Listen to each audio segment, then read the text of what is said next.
Hi, I'm Victor. Welcome to Kids in the Kitchen. Today I'll be teaching you how to make flan. This is the stuff that you'll need. First, I'm going to boil 5 cups of water for Maria's bath in a pot. As that boils, I'm going to add 1 cup of sugar into a pan on medium heat until it caramelizes to an amber color.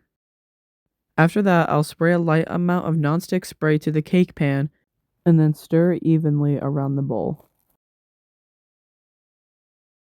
Now in a mixing bowl, I'm going to add cream cheese, sweetened condensed milk, evaporated milk, and vanilla extract. After that, I'll crack 5 eggs, and then I'm going to preheat my oven to 350 degrees. After you pour the ingredients in a mixing bowl, then you're going to mix it and then drop in the eggs while mixing.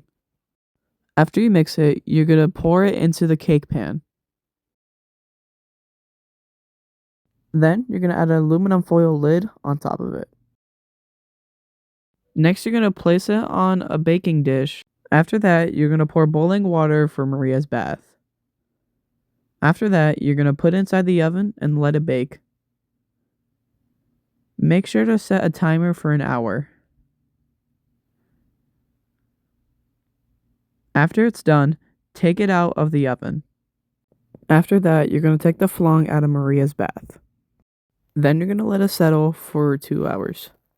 After it's finished, you're going to flip it. And then you're going to place it in the fridge overnight. After it's done, there, you made flan.